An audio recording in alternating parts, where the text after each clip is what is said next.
For a handful of years, I'd made this annual trip to the desert in Utah. And I'd take some time to be solo to clear my head, leave my phone in the cabin, which didn't have service anyway. I'd grab a backpack with some food, my camera, and I'd just go exploring.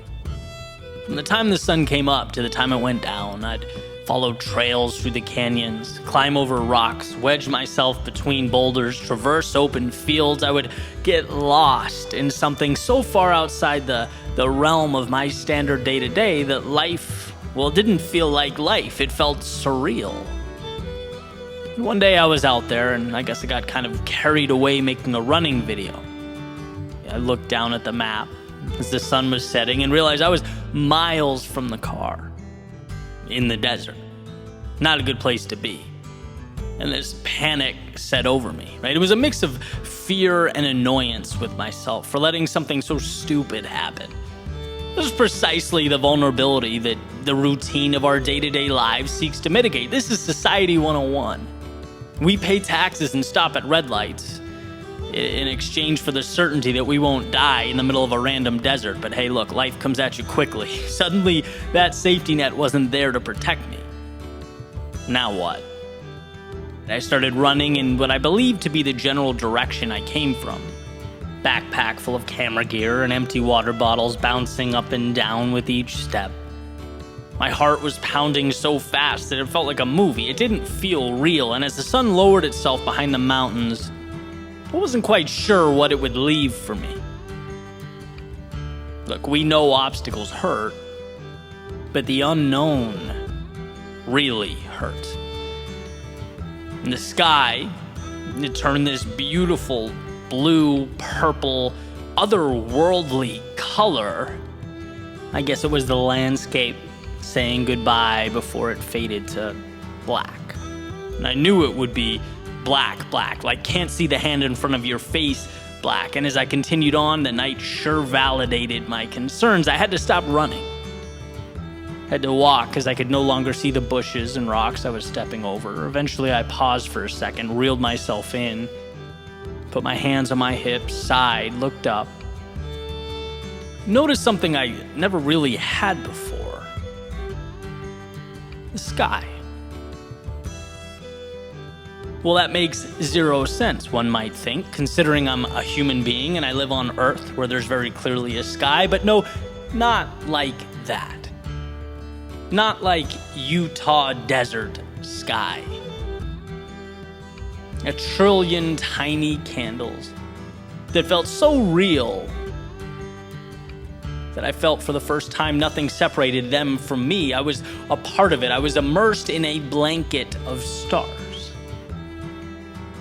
If I could live for 20-something years and never see that, imagine the smaller miracles I've been blindly dancing around. Imagine the beauty that isn't hanging directly over my head.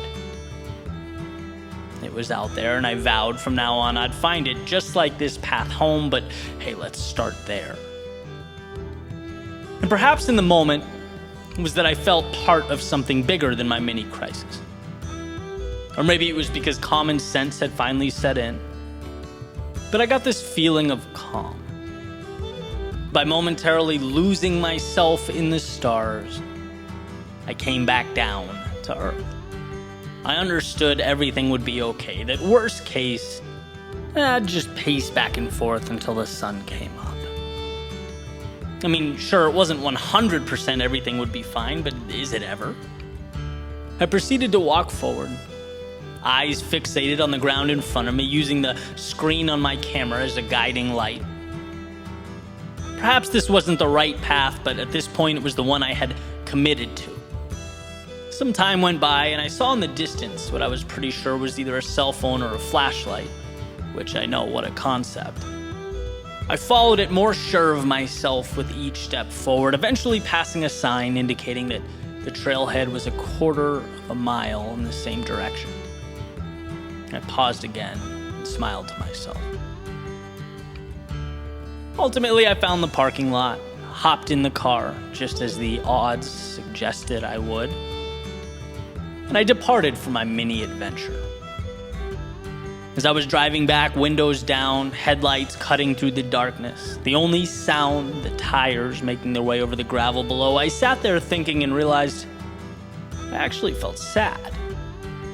Felt like I wasn't ready to depart that little journey. That I needed that uncertainty in my life. I needed to conquer something new. I thought about the abrupt panic, the wolves, rattlesnakes, and scorpions that danced around in my head. And how such a small, almost laughable step outside of my comfort zone felt like a tremendous leap. I guess our most important moments come when we least expect them. And while I learned a lot about myself that night, I learned that there will be times we find ourselves wandering through the darkness of life, maybe ill-prepared, angry at ourselves for not foreseeing that things would unfold the way they did. But these obstacles are most likely solvable and small in the grand scheme of things, and that's not even the most important part. They are the gateway into our souls, into the ecstasy and the adventure that live outside the confines of parameters and checklists and routines. They remind us to look up and see what really matters, to peel back the manufactured must-haves we erroneously bow down to. I had to live that moment to understand what it meant, to see that the things we most fear are the things we most need. That real dreaming, it happens when we're awake, and that anytime you feel abandoned or lost or alone, look up at that blanket of stars. Realize they're not against you, but a part of you. A beacon of hope along the way. And know they can't promise you answers or guaranteed outcomes. But I can promise you, you wouldn't want that anyway.